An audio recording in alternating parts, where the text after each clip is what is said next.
Olá, eu sou o professor Edmar Carvalho e esse é mais um ED Pesquisa. Um momento crucial de valorização dos saberes ancestrais e na luta pelo reconhecimento das identidades originárias. Nesse programa vamos conversar com Girlei Batista Santana, engenheiro agrônomo e indígena Krenak, que concluiu recentemente o seu mestrado em Gestão Integrada do Território, sendo o primeiro indígena Krenak que conclui o seu mestrado aqui na Univale, falando sobre cultura e resistência do povo Krenak. Girlei, seja bem-vindo ao ED Pesquisa. Muito obrigado. Girlei, para a gente começar, eu queria que você falasse um pouco da sua pesquisa. Você, na sua pesquisa, fez uma autoetnografia. Explica para a gente, para quem está assistindo, o que é uma autoetnografia e como que você fez isso com o povo Krenak. É porque quando eu comecei a pesquisar, eu queria fazer alguma coisa que viesse falar da minha cultura, né? Então, essa autoetnografia, eu vou falar de mim, da minha vivência, do que eu vivi dentro da comunidade Krenak, né? Trazendo memórias da minha infância até os dias atuais e também trazendo relatos dos exílios que aconteceu, que são histórias relatadas, passadas, né, através da minha mãe e dos meus avós, para a gente o que eles sofreram nos exílios. E aí você faz na sua pesquisa, né, que a gente recomenda que depois, né, que tiver interesse, possa, né, ler, ter acesso e ler, você faz uma metáfora da dança Krenak. Você organizou a sua pesquisa a partir dessa dança Krenak. O que é essa dança Krenak e como que você pensou a organização da sua pesquisa a partir dela?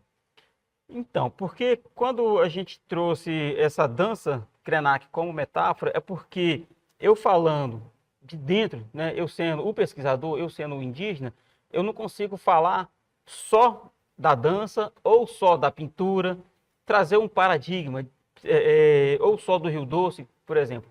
Então, a dança Krenak, ela consegue, ela é indissociável a todos esses elementos culturais. Então, ela traz os elementos simbólicos, os elementos sentimentais, materiais, a ancestralidade. Então, está tudo dentro da dança Krenak. Então, a gente pensou na dança Krenak como metáfora para poder, que aí eu sendo um indígena, eu conseguia falar de todos esses elementos materiais ao mesmo tempo, sem deixar nenhum elemento de fora. E aí é importante, né, Dirley, porque você, né, sendo indígena, você conhece os elementos, vivencia, né, a partir dos elementos. Um ponto importante que você já falou um pouco é sobre os exílios, né, que o povo Krenak vivenciou. Queria que você falasse um pouco sobre eles. Quais são esses exílios? Qual é o impacto deles para o povo Krenak? Então, o povo Krenak, eles sofreram, né, vários exílios, né? Eu trouxe 3 exílios na minha pesquisa. Na verdade, a gente vem sofrendo desde a época da colonização, né, quando os portugueses vieram. Mas, assim, de forma assim, específica, o Krenak ele sofreu um exílio, o primeiro exílio, na década de 50 e 70, onde foram expulsos e retornaram a pé para dentro do território. Depois, eles foram expulsos de novo, né, do território Krenak. E aconteceu um terceiro exílio, no qual eu já venho escrevendo, trazendo a minha memória. Mas esses exílios, né, quando os Krenak foram expulsos, que eles voltaram a pé, então já não voltaram com todo o povo. Parte da comunidade se dispersaram, foram para outros estados, foram para o Mato Grosso, para o estado de São Paulo, né? E com isso, o que acontece paralelo? A perda da cultura. Porque se são expulsos do território, vão perdendo a cultura. E os que retornaram, né, nesse espaço de tempo, eles construíram o reformatório, que é o reformatório, que eu não concordo com o nome de ser reformatório, porque é uma cadeia, né, onde os indígenas eram presos e proibidos de falar na língua, de acender uma fogueira, de passar a sua cultura para os seus filhos e netos. Então, então, esse reformatório também foi um motivo dos Krenak estar perdendo essa cultura. Então, foi através disso, desses exílios. Então, foi o primeiro, o segundo e o terceiro exílio. Você disse que você vivenciou o terceiro exílio. Sim. Como que foi esse terceiro exílio? Como que ele se deu? Quando os meus pais retornaram para Krenak, para dentro do território, então a gente tinha 4.000 hectares de terra desses 4.000 hectares de terra, eles só voltaram para 120 hectares. Desses 120 hectares aconteceu o terceiro exílio, onde que nós perdemos mais a metade. Então nós saímos de 120 para 60 hectares. E nesse exílio, que eu falo que é o exílio, é onde que nós perdemos. Eu já vivenciei isso, eu trouxe isso na minha tese, porque, como autoetnografia, que nós perdemos esse território, nós perdemos a nossa, além do território, perdemos moradia, perdemos as nossas plantações que a gente fazia para subsistência, plantava, colhia e comia. No outro ano era um ciclo. Então, quando nós perdemos, a gente passou a ficar fragilizado, né? No sentido de que não tinha mais moradia, passamos muita necessidade. A nossa escola, nós perdemos a nossa escola, né? Foram 30 alunos que estudaram no curral, eu estava junto com esses alunos, eu estudei também no curral. A nossa principal alimentação era a merenda escolar, né? Do dia. A gente, às vezes, né, se a gente fosse na escola, alimentava. Se não fosse na escola, não tinha como alimentar. Uma vez ou outra, pescava um peixe. Então, esse terceiro exílio aconteceu nessa proporção.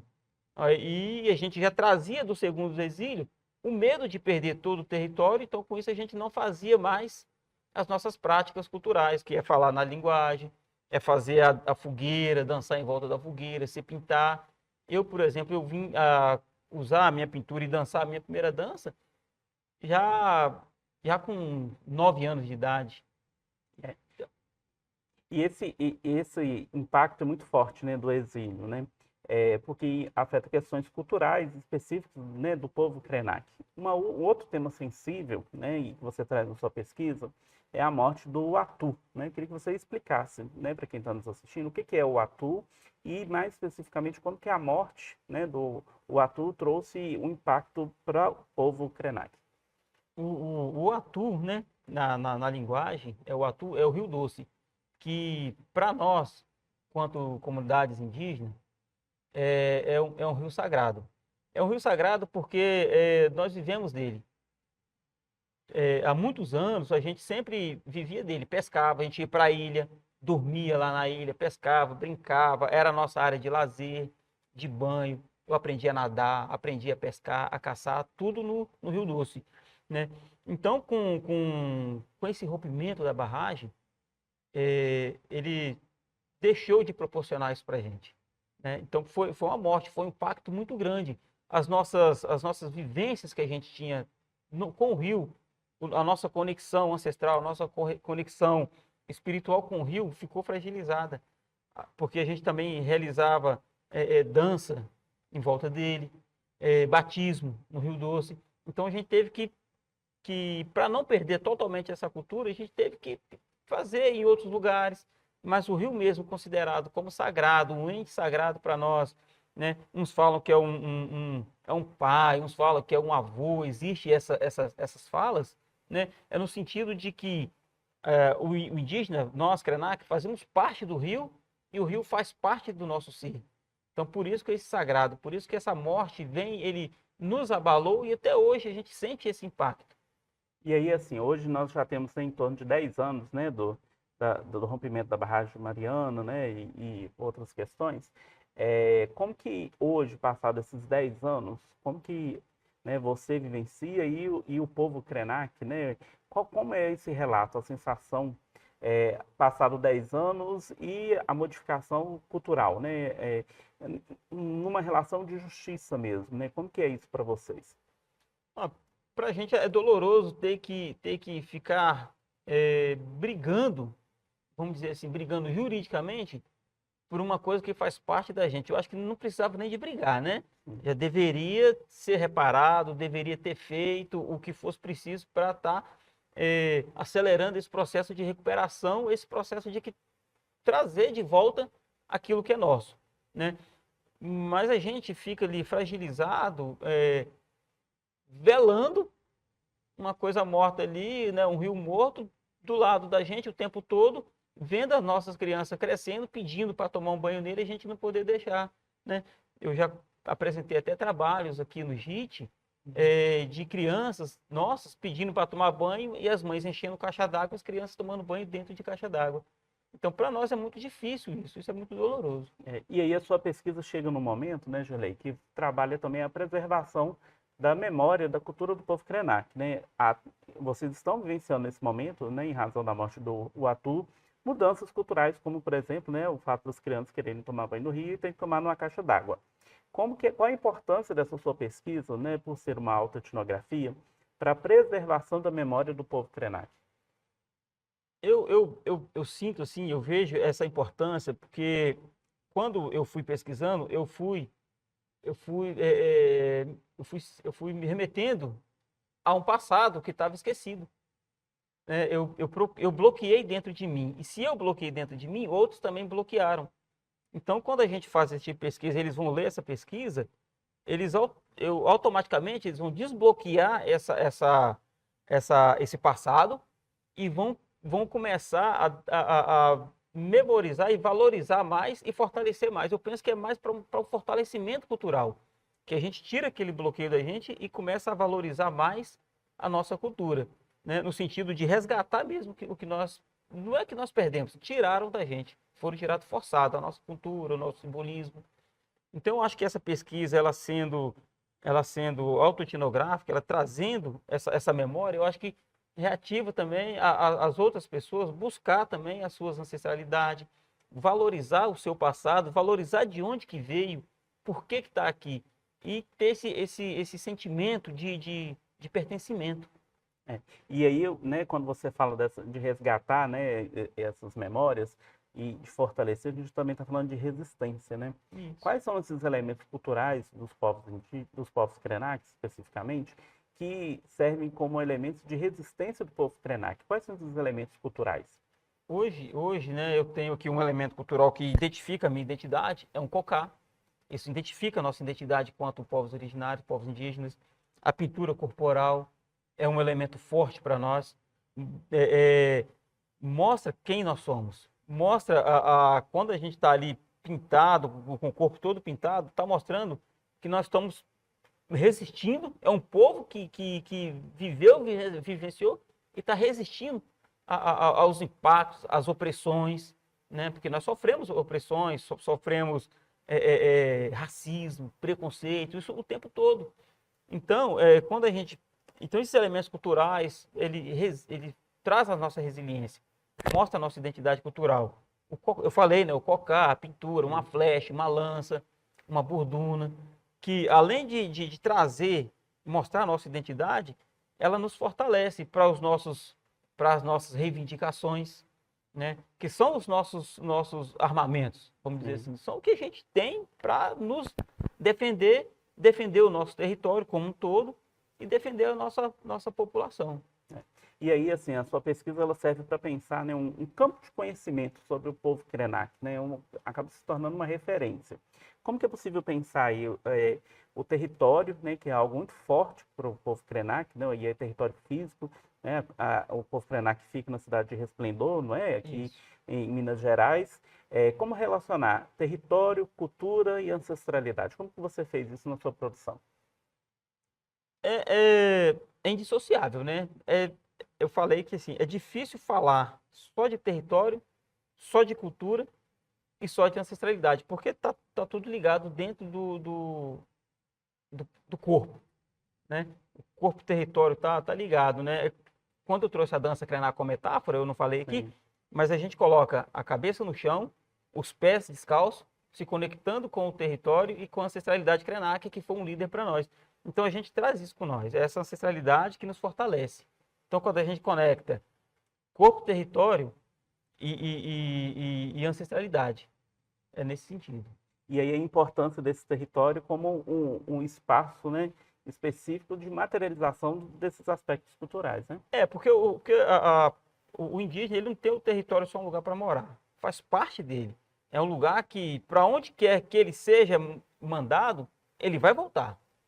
Né? Então ele vai voltar, assim como que aconteceu com nós. Nós fomos, né, meus ancestrais foram obrigados a sair do território, mas eles voltaram, porque ali é que eles querem ser enterrados, ali é que faz parte, então faz parte de nós fazemos parte do território, não é simplesmente um lugar para morar.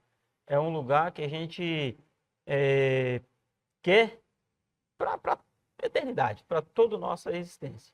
E aí você traz, né, nos relatos dos exílios, como que isso aconteceu de forma violenta, né, no Sim. sentido de uma perspectiva colonial, de alguém que chega e quer dominar esse território, né? Qual que é a importância desse olhar descolonial, ou seja, né, que rompe a lógica da violência? Como que isso se materializa na realidade, né, do povo Krenak? É porque o povo, né, o povo Krenak, quando eu fiz essa pesquisa, né, que eu trouxe esse relato de descolonial, é no sentido do território mesmo. É porque a gente falando de nós mesmos, né? Eu falando do meu território, eu falando da minha ancestralidade, de uma forma bem descolonial. Foi até um desafio que eu fiz, né? De falar dessa forma dentro da academia, mas foi o jeito que eu senti mais confortável em falar desse jeito, porque é assim que a gente enxerga. Nós é que tomamos conta do nosso território. Nós é que somos e sabemos dos nossos saberes, das nossas ancestralidades. Nós é que sabemos quanto o rio é sagrado para nós, né? Não é só um rio que serve para jogar o esgoto ou que seja para poder, igual foi feito lá perto de nós, a usina hidrelétrica para poder gerar energia. Não, para nós é um rio sagrado que matou a nossa fome, o território onde que nós estamos querendo ter os nossos próprios cemitérios, onde é que nós vamos ser enterrados.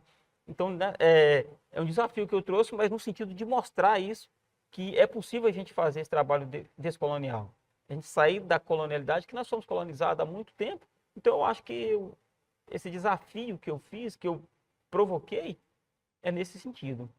E aí ser descolonial também, né, Gelé, é você, enquanto Krenak, falar por você e pelo seu povo, né? Isso é uma perspectiva decolonial, no sentido de que poderiam ter outras pesquisas de outras pessoas que não são indígenas, irem lá, conviverem, compreenderem e registrarem isso. Mas a sua fala enquanto indígena tem um diferencial, né? Por causa das suas experiências pessoais, suas vivências, né? Como indígena que pauta as questões, né, do povo Krenak. Como que você utilizou toda essa sua experiência para analisar esses elementos culturais, né, e as formas de resistência do povo Krenak? Eu vivi isso, né? Eu vivi essa trajetória do povo Krenak, né? Eu vi da minha mãe, eu vi dos meus avós. Então, eu ouvindo deles, eu vendo como que eles viveram e o que eu já vivenciei, eu trouxe todo esses aspectos materiais para a pesquisa. Eu trouxe isso de uma forma assim, como que eu posso dizer, ah, mais segura, Sim. né? Eu sabendo o que que eu tô querendo escrever desses materiais simbólicos. E isso para a academia isso é muito importante, né? Para quem faz pesquisa, quem quer compreender a cultura, né, do povo indígena Krenak. E aí, pensando nessa contribuição para a academia, eu queria te perguntar qual é a contribuição para o povo Krenak, né? Ter um indígena fazendo mestrado, contando a história do seu povo. Então, né, eu fui o primeiro Krenak a ser mestre, né, do meu povo, um mestre na academia. Isso para nós é muito forte, sabe? Por que que é forte? É porque é um símbolo de resistência. Eu estudei no curral, sofri os exílios e estou hoje defendendo, né, o meu povo, falando do meu povo, trazendo as memórias do meu povo, um Krenak contando a história do que aconteceu para uma academia. Então, para nós, Krenak, isso é muito gratificante, né? E para mim também, poder falar do meu povo, falar da minha história, né? Então, isso quando a gente fala da nossa cultura, do que nós vivemos, do que nós passamos. Então, quando essa fala é de um Krenak, eu sinto que ela tem mais peso, ela tem mais valor do que uma outra pessoa pesquisar e falar por nós. E aí, pensando no futuro, quais são os próximos passos, Dirley, da sua vida acadêmica, pessoal, né? Agora um outro Dirley que é mestre em gestão integrada do território, fez uma bela pesquisa sobre, né, a cultura e resistência do povo Krenak. Quais são os próximos passos que você tem planejado? Primeiro eu tô comemorando, né? Sim. Porque assim, para mim foi muito gratificante, né, formar. Eu estudei aqui a minha graduação. Agora eu tive a oportunidade de fazer um mestrado aqui também na Univale. E, assim, abriu leques. Eu posso dizer que abriu várias portas para mim, porque com o mestrado eu já na própria banca, né, já tive algumas orientações de dar continuidade na tese para um doutorado, né? Então, assim, eu penso, possivelmente, quem sabe, dentro das oportunidades, fazer um doutorado, continuar falando da minha cultura, falar do meu povo, poder levar isso para dentro do meu território e para eles ter esse querer de vir também, fazer também um mestrado, fazer um doutorado, defender a causa, falar do povo junto comigo, né? E, assim, eu acho que tô ainda muito recente, né? Mas tô aguardando aí. Muito bom. Você, né, traz também para o povo Krenak um exemplo, né, de que esse espaço universitário é um espaço para todos, né, e que venham outros Krenaks pesquisar com a gente. Dirley, muito obrigado pela sua participação no nosso programa e agradeço a você e convido a assistir às outras edições do ED de Pesquisa e também a programação da Univale TV, a TV que te conecta com o conhecimento.